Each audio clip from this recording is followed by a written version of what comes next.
चलिए सबसे पहले गायत्री महामंत्र। ओम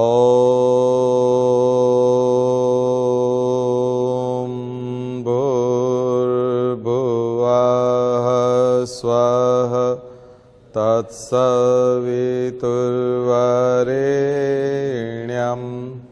भर्गो देवस्य धीमहि धियो यो नः प्रचोदयात्।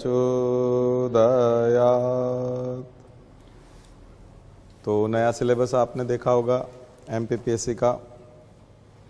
दरअसल जनरली ये तो इतना स्तर नहीं होता कि अपना सिलेबस बना पाए, तो इन्होंने कॉपी किया रहता है, तो यूपीएससी से ही मांगा होगा। तो फरवरी के नोटिफिकेशन में शायद यही सिलेबस इसी टाइप का आपको देखने को मिले, क्योंकि वहीं से मार्गदर्शन लिया जाता है, उसके बाद इधर सिलेबस बनाया जाता है। तो उनको हो सकता है पीडीएफ पहले से भेज दिया हो कि भाई आप इसमें से देख लो, अपने हिसाब से बना लो। आप सिलेबस में देखेंगे तो भारतीय आर्ट साहित्य जो हम पढ़ रहे थे, 6 फिलॉसफी स्कूल, षड दर्शन और तमाम स्मृतियाँ, पुराण और जो भी हमारा महाकाव्य, रामायण, भगवद गीता और महाभारत, सब सिलेबस का हिस्सा हो चुका है। बल्कि अगर आप सिलेबस देखेंगे तो फर्स्ट पार्ट जो हिस्ट्री है उसमें वेटेज दिया हुआ है, तो 4 क्वेश्चंस वहाँ आपको मिलेंगे। उसके अलावा आप नीचे जाएंगे तो योगा का एक यूनिट है पूरा, तो योग का यूनिट बन गया है, आयुर्वेद का एक यूनिट बन गया है, ठीक है ना। तो आयुर्वेद, योग, इंडियन फिलॉसफी, जिसमें आर्य समाज, स्वामी विवेकानंद, ये सब चीज़ें बहुत अच्छे से दी हैं। तो ये जब भी इस प्रकार का सिलेबस बनेगा, तो सिलेबस का बनने का मतलब है कि उतने मार्क्स का पूछा जाएगा, ठीक है ना। ये केवल सिलेबस नहीं है, इसमें से क्वेश्चंस आएंगे, तो इसी सिलेबस में से तो क्वेश्चंस बनेंगे। और 10 यूनिट है तो 10-10 क्वेश्चन सभी यूनिट से है, तो वो एक यूनिट बनाई जा रही है, तो उसमें से उतने क्वेश्चंस होंगे, 10 क्वेश्चंस होंगे। तो आपको एक अच्छा खासा सिलेबस देगा। अच्छे से देखिए उसको, जो लोग यूपीएससी कर रहे हैं वो भी देखिए, क्योंकि यूपीएससी एक लाइन में सिलेबस बना देता है, तो उसको एलेबोरेट करने का एक अच्छा तरीका है। जब एमपीपीएससी मार्गदर्शन मांगने जाता है यूपीएससी से कि हमें बताइए, हम अपना सिलेबस तैयार कर रहे हैं, तो वो अपना वाला सिलेबस पकड़ा देते हैं, फिर बोलते हैं सर समझ में नहीं आया ये आप जो भेज रहे हैं ये तो फिर वो खोल के बताते हैं, और वो फिर एमपीपीएससी का सिलेबस बनता है। तो जिन लोगों को यूपीएससी का सिलेबस ठीक से समझना है, वो एमपीपीएससी का सिलेबस देखो। यूपीएससी भी वही पूछना चाहता है, पर वहाँ वो एक लाइन में लिखा हुआ है, तो आपको समझ में नहीं आएगा। अगर आपको उसी बात को ठीक से समझना है, तो एमपीपीएससी ने जो खोल के समझाया हुआ है, वो यूपीएससी के कहने से ही समझाया है, उसी ने बताया है उसको कि इसको समझाना कैसे, ठीक है। इसलिए वो एमपीपीएससी की तैयारी करने का फ़ायदा यूपीएससी में, और यूपीएससी का तैयार है एमपीपीएससी, दोनों का एक दूसरे में फ़ायदा होता है।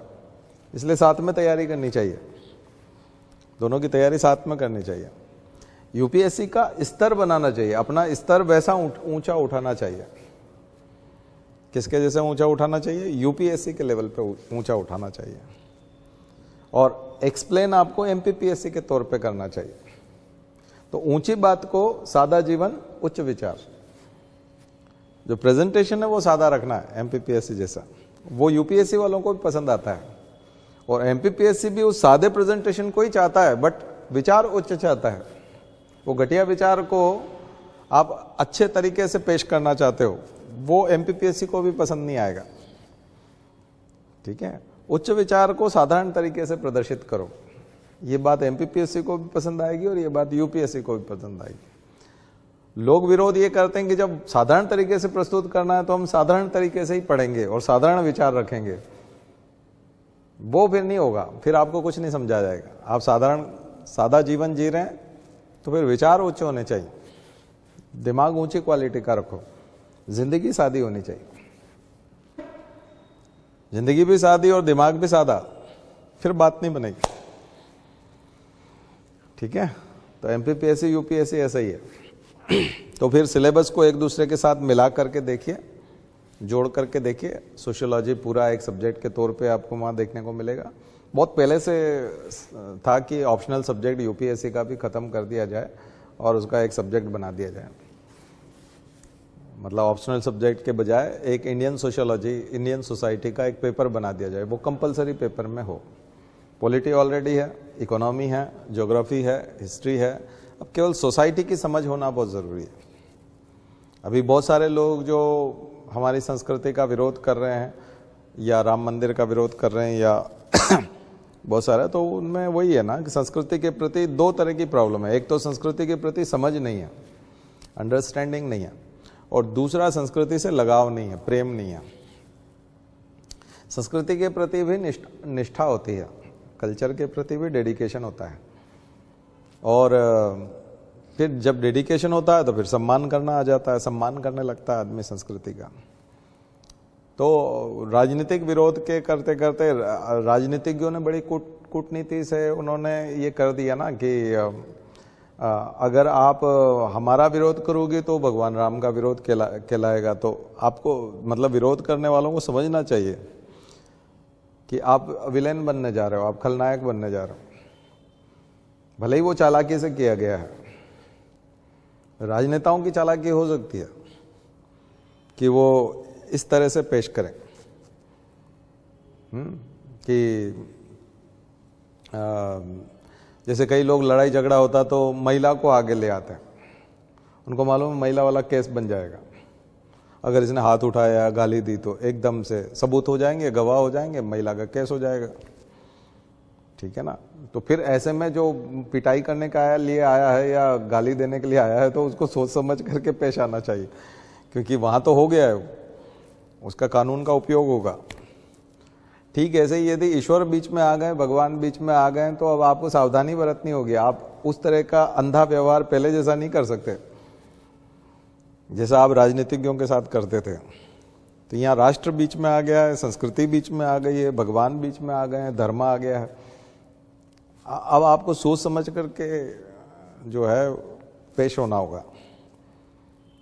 ये केवल वो नहीं है, ये ठीक है कि वो ले आए तो वो तो किसी भी व्यक्ति की श्रद्धा हो सकती है, ठीक है ना, वो तो कोई भी हो सकता है। राजनेता भी तो एक व्यक्ति है, तो वो हो सकता है, उसमें कोई बहुत बड़ी चीज़ नहीं। उसकी व्याख्याएं करेंगे तो फिर पॉलिटी हो जाएगा, लेकिन ये चीज़ समझना चाहिए। तो ये क्यों होता है? ये दो तरह की चीज़ें होती है, एक तो लगाव नहीं होना यानी निष्ठा नहीं होना, और दूसरा समझ नहीं होना। समझ में ही नहीं आता क्योंकि उनको पता ही नहीं कि है क्या ये। एक तो ये है, तो ये भी गलत चीज़ है। अपनी संस्कृति की समझ होनी चाहिए। दूसरा, अगर संस्कृति की समझ है तो फिर लगाव भी होना चाहिए, उसके प्रति निष्ठा भी होनी चाहिए। हर आदमी को अपने कल्चर के साथ है, यहाँ तक कि ट्राइबल भी अपनी कल्चर के साथ निष्ठा रखते हैं।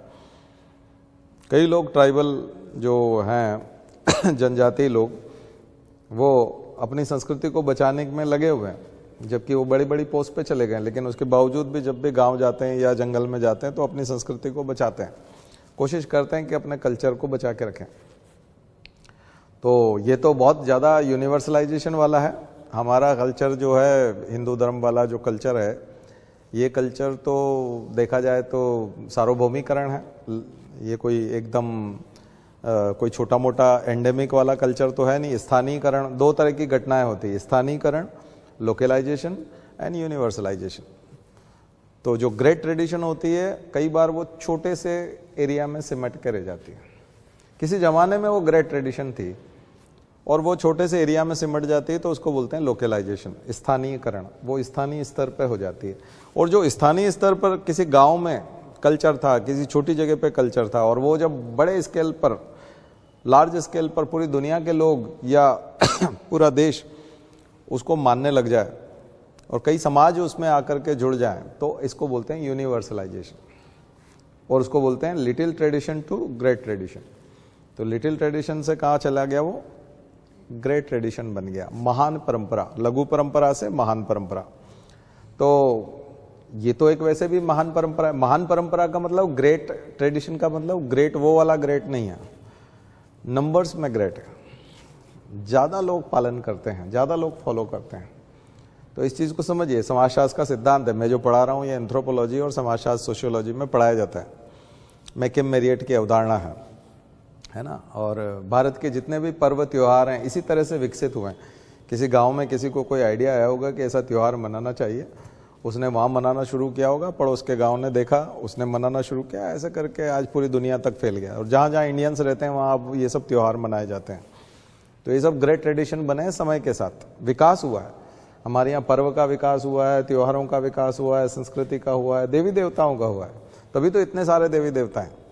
सबने अपने अपने हिसाब से देवी देवताओं का विकास किया है। अब तो एक हनुमान मंदिर देखा मैंने जिसपे लिखा डबल हनुमान मंदिर है ना। एक बाबा है कंप्यूटर बाबा, पायलट बाबा। अब ये तो इंग्लिश के शब्द हैं, लेकिन अपने कल्चर में आ गया ना, जुड़ गया। अंग्रेज आए तो अंग्रेजों के शब्दों को जोड़ करके हमने भगवान के साथ जोड़ दिया। अब जैसे आपने तरह तरह के शिव मंदिर देखे होंगे, कल से कोई ऐसा इंग्लिश नाम लेके उसके नाम के आगे ईश्वर लगा देगा और बोल देगा कि ये हेलीकॉप्टेश्वर महादेव। तो कुछ भी हो सकता है, ठीक है। तो अब धीरे धीरे ये सब विकास हुआ है और ये सब चलता है और होता है। संस्कृतियां जो है इसी तरह से विकसित होती हैं। और आप जब एक संस्कृतियों के महासमुद्र में तैर रहे हो, ऐसे में उसको गाली देना या उसके ऊपर आरोप लगाना, मतलब आप अकेले रह जाओगे, कोई मतलब नहीं है, क्योंकि वो महासमुद्र है। और ये समाजशास्त्र के सिद्धांत के तहत उसका विकास हुआ है, ठीक है ना। तभी तो उसी चीज़ को तो समझा गया है। तभी आपने देखा कोरोना के समय में केवल जो है प्रधानमंत्री ने कहा कि आप सब जो है थाली बजाइए या आप दीपक जलाइए या 5 मिनट के लिए लाइट बंद कीजिए। तो सब लोगों ने कितना लार्ज स्केल पे किया। इस बार उन्होंने कहा दिए जलाइए, दिवाली मनाइए। 22 तारीख को अब दिवाली होने जा रही है, परसों के दिन, है ना। तो दिवाली हो जाएगी। तो ये जो है इतना मतलब संक्षिप्त निवेदन पे, दरअसल संक्षिप्त निवेदन है, लेकिन दरअसल आप रुई के बहुत बड़े पहाड़ पे एक तरह से बत्ती लगाने जा रहे हैं, तो एकदम से आग पकड़ेगा, क्योंकि वो सूचालक है, गुड कंडक्टर है ना।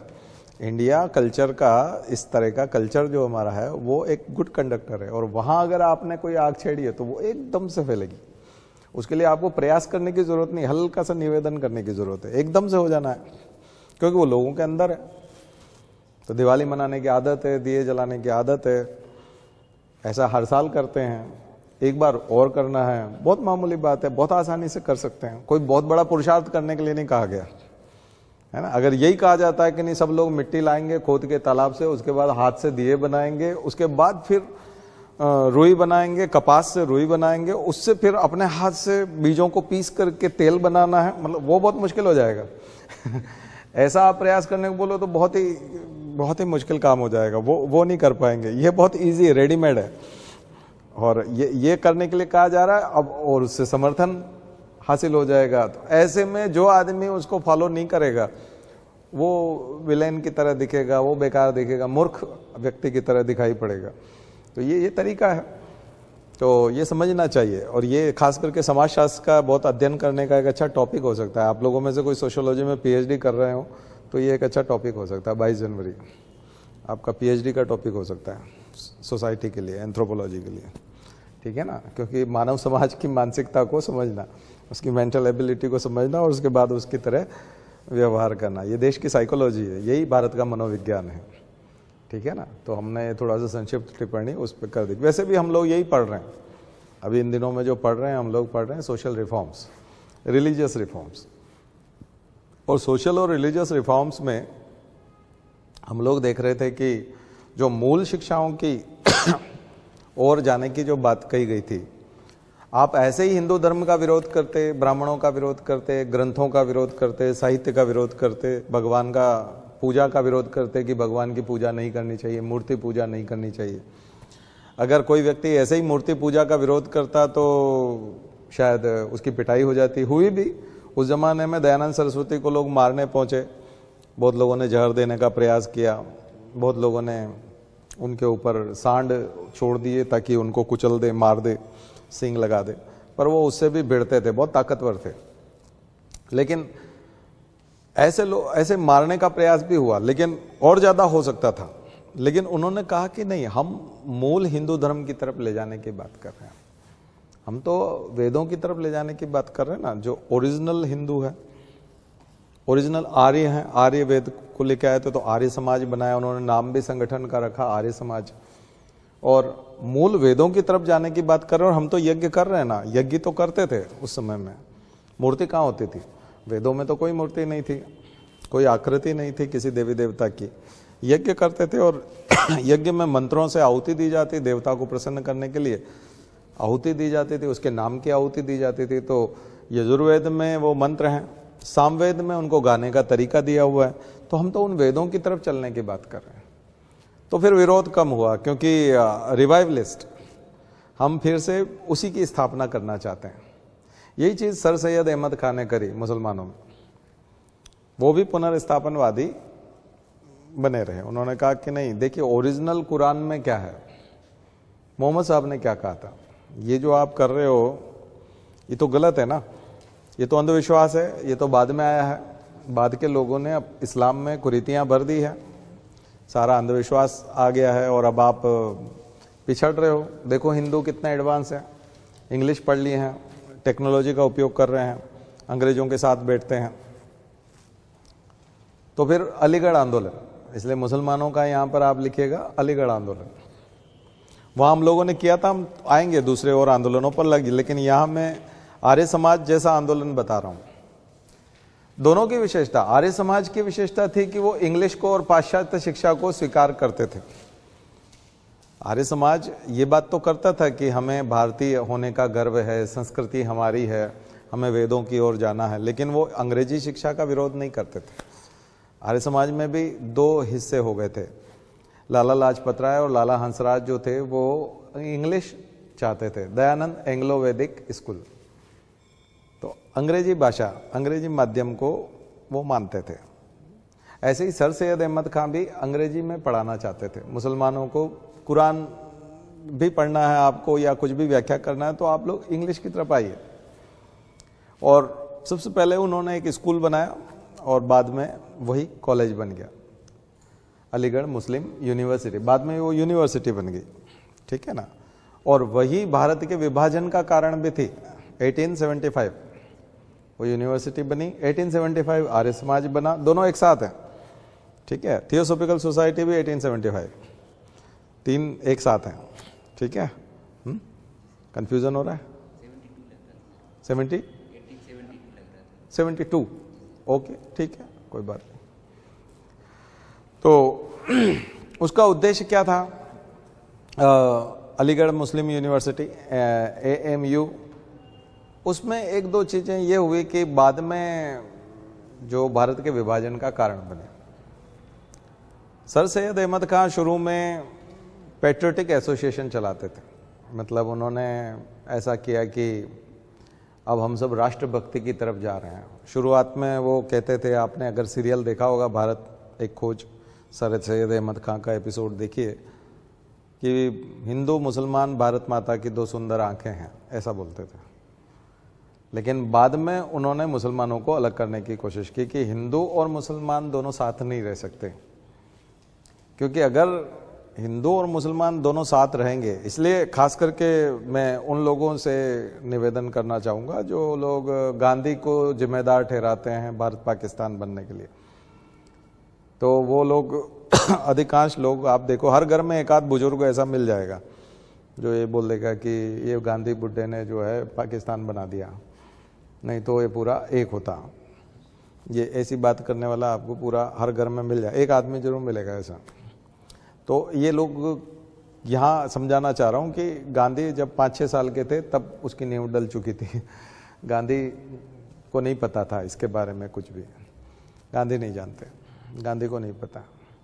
दरअसल सर सैयद अहमद खान ने ही तय कर दिया था कि पाकिस्तान बनेगा, ठीक है। सर सैयद अहमद खान ने ही कहा कि देखिए ऐसा है कि अगर हिंदुओं के साथ रहोगे तो बचा कुचा कुछ मिलेगा, थोड़ा बहुत,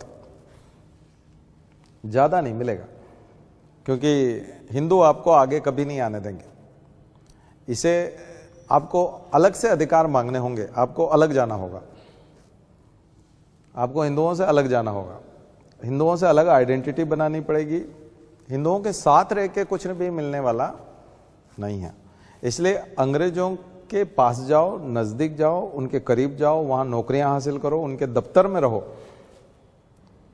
और उनसे ज़्यादा से ज़्यादा अधिकारों की मांग करो कि हमें ज़्यादा से ज़्यादा राइट्स दें।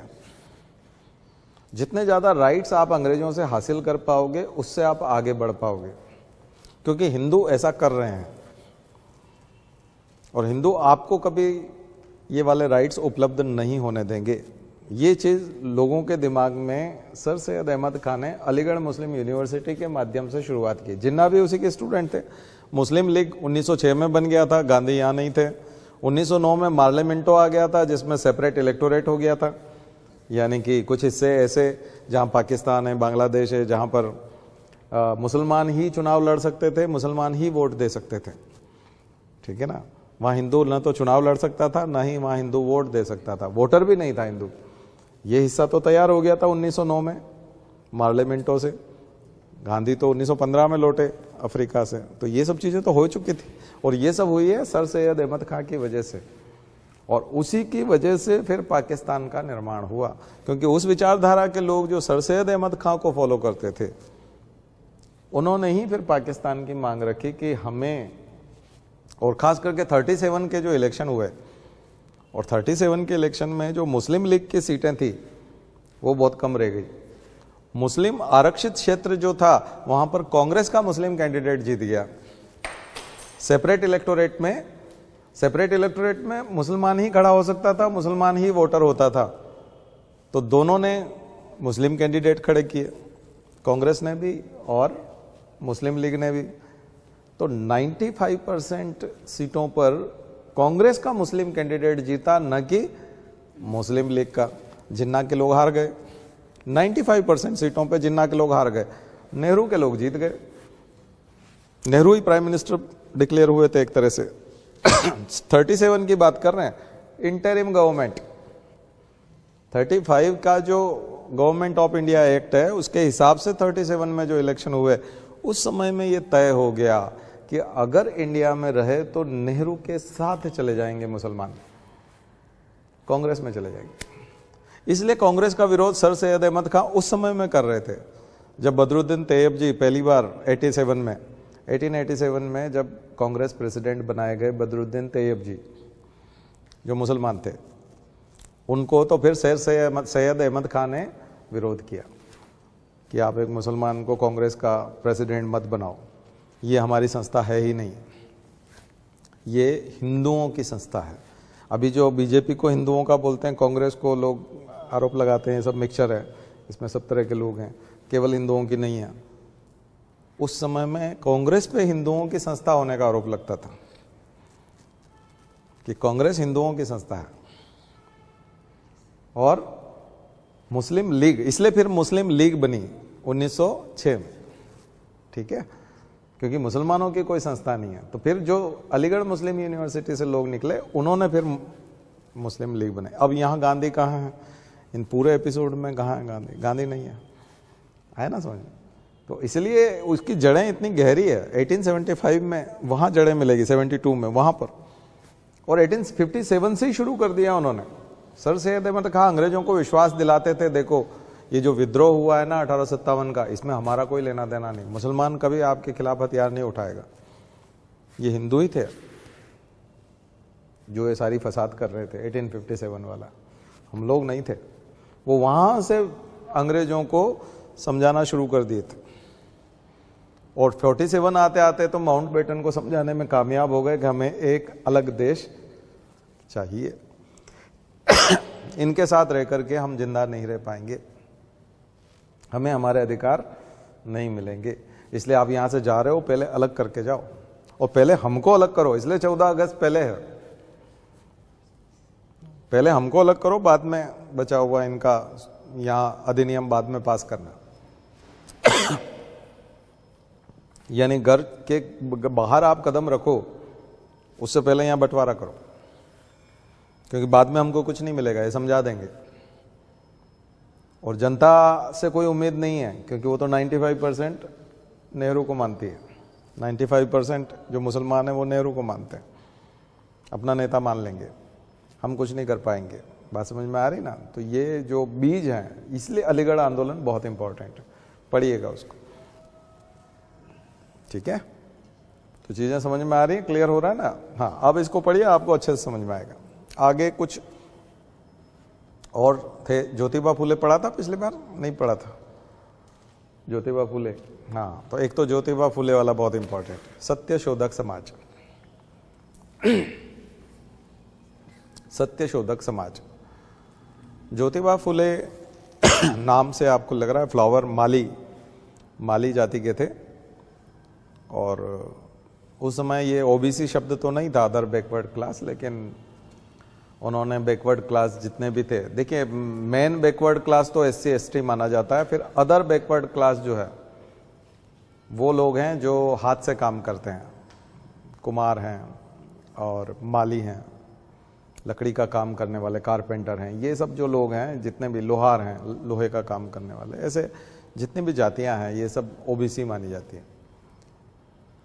और इन सब को उस समय में शिक्षा व्यवस्था से वंचित किया गया था।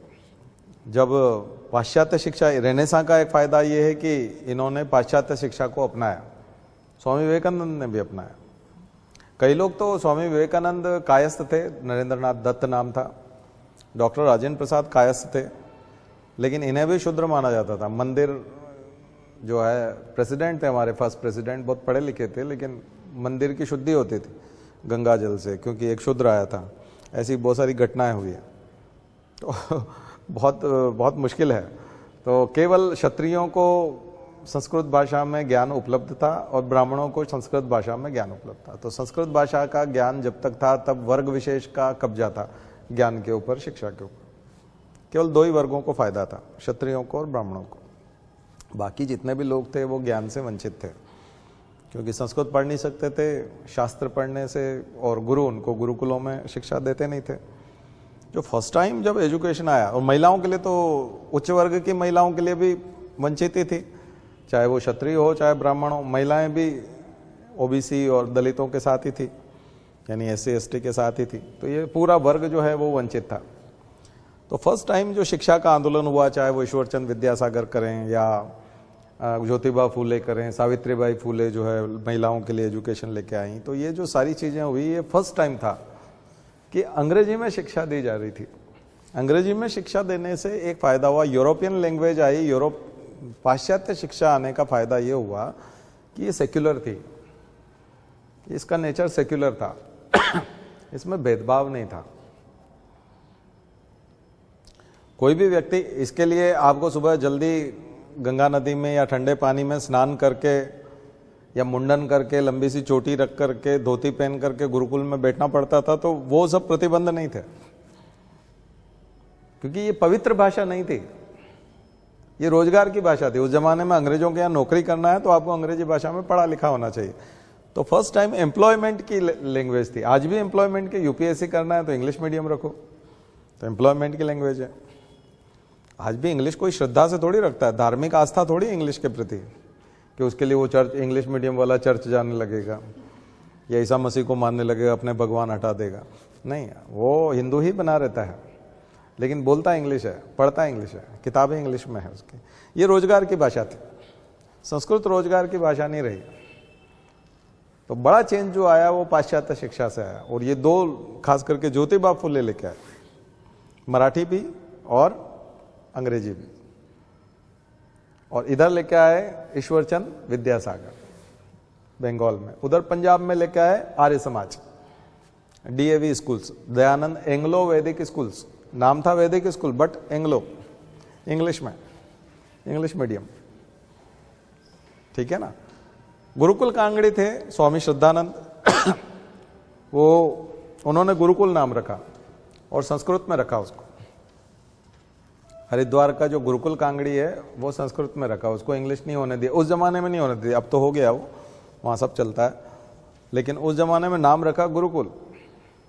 तो स्वामी श्रद्धानंद, जो पहले लाला मुंशीराम नाम था, उन्होंने ऑर्थोडॉक्स बने रहे, आर्य समाज में परंपरावादी बने रहे। लेकिन लाला हंसराज, लाला लाजपत राय जो हमारे स्वतंत्रता आंदोलन में थे, तो भगत सिंह उसी स्कूल से पढ़े हुए, आर्य समाज के उसी स्कूल से पढ़े, लाहौर से, DAV स्कूल्स। लगभग उनकी जो शिक्षा दीक्षा आर्य समाज में ही हुई है, उनके घर में आर्य समाज था, इसलिए उन्होंने किताब लिखी है, वो पेम्पलेट, मैं नास्तिक क्यों हूं। यानी वो मूर्ति पूजा को नहीं मानते, भगवान पे प्रश्न लगाते हैं। उसका कारण है कि वो हवन करते थे, गायत्री मंत्र बोलते थे, लेकिन वेदों को मानते थे, ठीक है, लेकिन डार्विन को पढ़ते थे, इंग्लिश को पढ़ते थे, सामाजिक क्रांति को पढ़ते थे, फ्रेंच रिवॉल्यूशन को पढ़ते थे, रशियन रिवॉल्यूशन को पढ़ते थे। और इसलिए गांधी जी के असहयोग आंदोलन के बारे में सुन करके वो इंप्रेस होकर के आज़ादी के आंदोलन में आ गए थे। और लाला लाजपत राय के प्रति बड़ी श्रद्धा थी। उसका कारण स्वतंत्रता आंदोलन भी था और आर्य समाज भी था, क्योंकि लाला लाजपत राय आर्य समाजी थे। और यही सब मिलजुल करके यही सब लोग, फिर बनारस हिंदू यूनिवर्सिटी बनती है। लेकिन बनारस हिंदू यूनिवर्सिटी का जो शुरू का स्वरूप है वो संस्कृत स्कूल था, और उसको बनाती है Annie Besant. Banaras Hindu university एक संस्कृत स्कूल था, संस्कृत में था, और उसको एक विदेशी आयरिश महिला बनाती है। यहां उल्टा है, पंडित मदन मोहन मालवीय उसको यूनिवर्सिटी का दर्जा बाद में दिलवाते, 1920 में, ठीक है, बहुत बाद में। लेकिन उससे पहले कौन बनाता है? संस्कृत कॉलेज बनता है, संस्कृत स्कूल बनता है, फिर कॉलेज बनता है। ये काम है एनी बेसेंट का। एनी बेसेंट ने स्थापना की भगवान दास के साथ मिलकर। भगवान दास जिनको भारत रत्न मिला हुआ है, आप देखिएगा भारत रत्न की लिस्ट तो उसमें मिलेगा। तो ये रेनेसां में आप देखोगे तो शिक्षा का बहुत इंपॉर्टेंस है, क्योंकि बिना शिक्षा के धर्म के प्रति जितने अंधविश्वास हैं उनको मिटाना बहुत मुश्किल है। अंधविश्वासों को मिटाना बहुत मुश्किल है, क्योंकि लोगों को धर्म के नाम पे भटकाया जाता है, मूल दर्शन से भटका दिया जाता है, ठीक है ना। मूर्ति पूजा हो रही है, मूर्ति स्थापना हो रही है, प्राण प्रतिष्ठा हो रही है, अच्छी बात है, लेकिन राम के आदर्शों पे चलना ये उससे भी अच्छी बात है। रामायण पढ़ने से, रामायण की एक चौपाई को रोज धारण करना, एक दिन में 1000 चौपाई पढ़ जाना, या 100 चौपाई पढ़ना, या उन्हीं को एक ही चौपाई को बार बार पढ़ना, उसके बजाय किसी एक चौपाई को लेकर के दिन भर उस पर मनन चिंतन करके उस पर चल पड़ना, उस रास्ते पे चल पड़ना, ये बड़ी चीज है। निदिध्यासन, उसको आपको अपनाना पड़ेगा, ये बड़ी चीज है। तो ये अपनाने वाला काम था, ये जो रिफॉर्म्स थे ये अपनाने वाले रिफॉर्म्स थे। तो हम लोग यहाँ एक कोटेशन बोलते रहते हैं, रामायण पर्याप्त न पढ़ना, उस सांचे में ढलना होगा, चलें राम के पद चिन्हों पर, अब इतिहास बदलना होगा। राम के पद चिन्हों पर चलना होगा, तब इतिहास बदलेगा।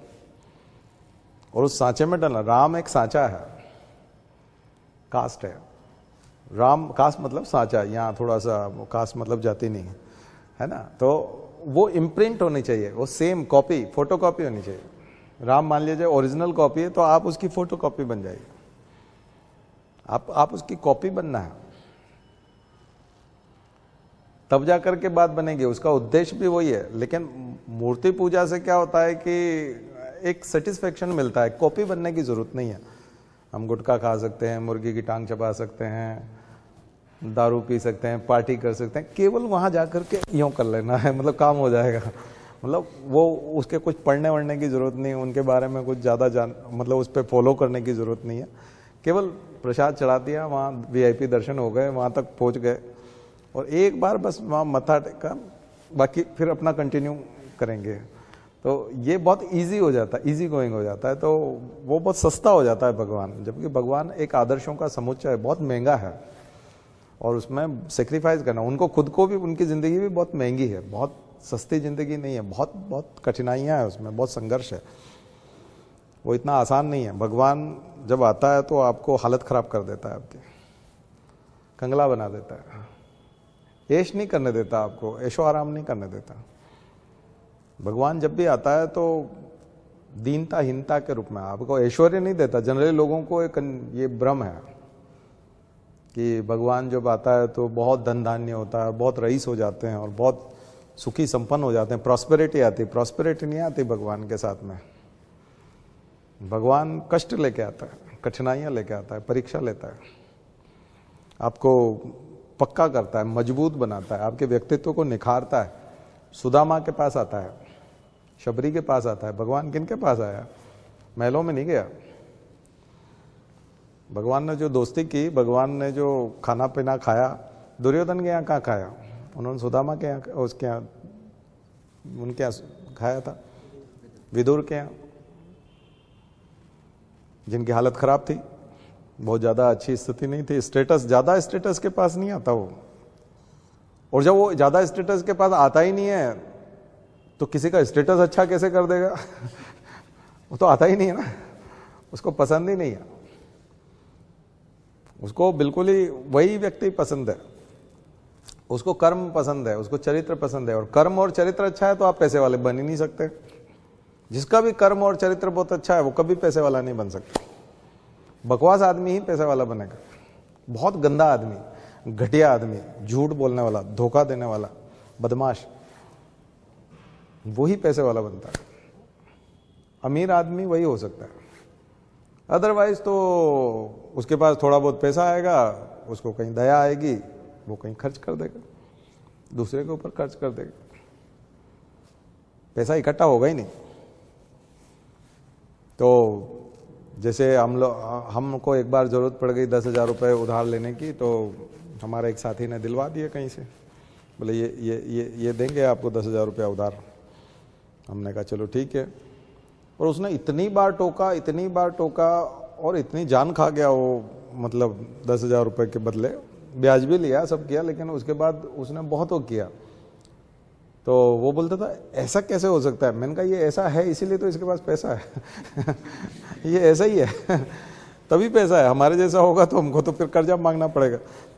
ऐसा नहीं होता, इस टाइप का व्यक्ति नहीं बन सकता, कभी भी नहीं बन पाएगा।